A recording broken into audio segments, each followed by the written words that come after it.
Baseball is one of the oldest American sports. But I don't watch baseball. Football is one of the oldest American sports. For nearly 2 centuries, the game evolved from what was once considered rugby into the game it is today. The implementation of a line of scrimmage, the down systems, and the forward pass, gridiron football is more than just an evolution of its former self.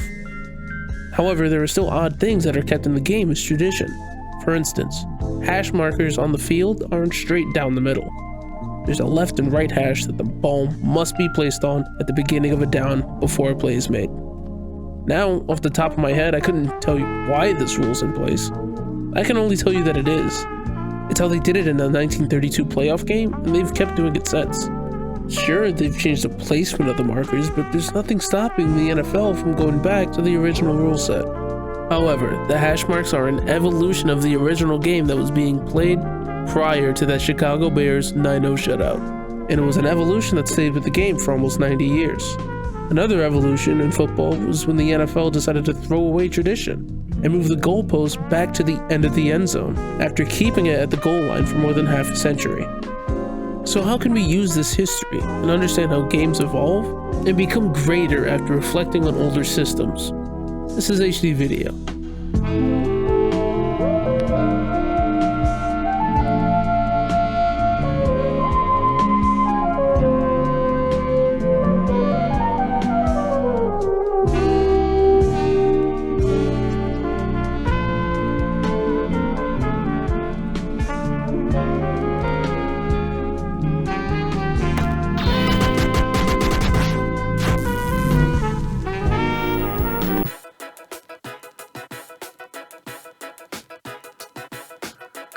Modern games hold tradition from older games as well. Let's take the FPS for example. In a typical FPS, you have a camera from the first-person perspective of a character. Oftentimes there's an arm either attached to a body or a floating enigma, holding an object that's probably a gun. For keyboard and mouse controls, it's the norm to use what was once considered a technique, WASD movement.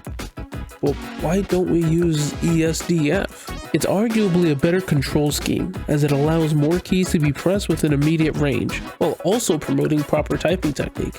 But every FPS today utilizes WASD movement. Just like how football evolved in 1932, FPS evolved in 1997. Another evolution is an obvious one, vertical aiming. While shooting upwards is nothing new for Doom, there was never any indication that the player was aiming at the subject in question. It was trial and error. The player aimed at the target's x-axis and the raycast would do the job. As the genre evolved over the years and polygonal worlds became realized, the flexibility of movement and direction grew, and vertical aiming was fully possible.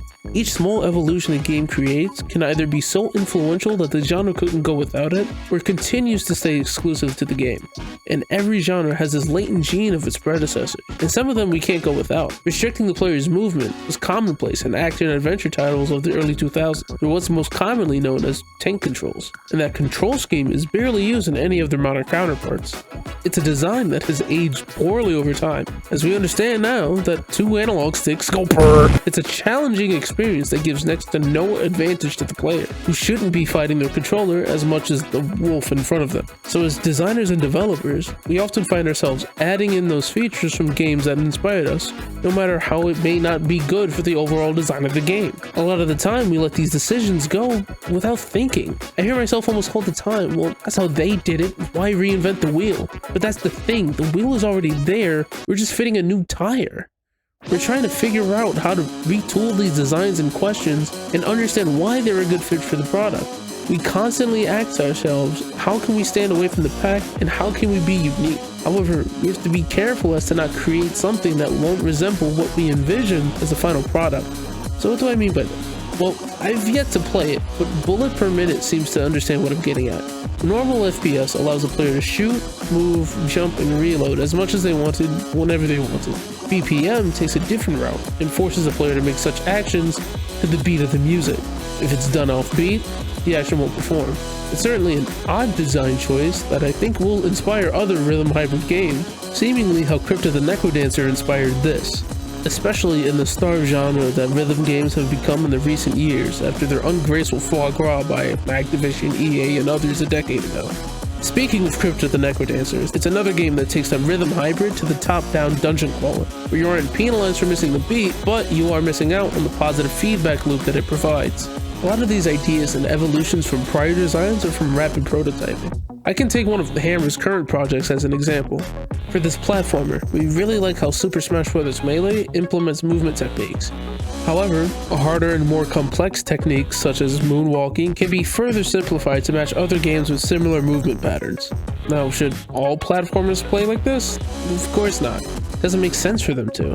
Why would Mario go and wave dash up smash a Goomba? The rest of the game has to fit the movement options as well. The wave dash up smash is no different than just stopping the head on the Goomba, and there's no benefit of one over the other.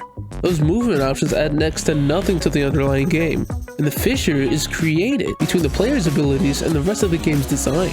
There's no reason for us to retool the entirety of all the platforming genre to fit this movement ideal, but for this game, we'll have to figure it out. Anyway, that's enough on our next project. Next episode will be our first devlog of Project Resolver. If you'd like to know more, please feel free to subscribe. Also, let us know your thoughts on Twitter @HammerDigital. My name is Matthew Hamilton Rue, and I thank you for your time.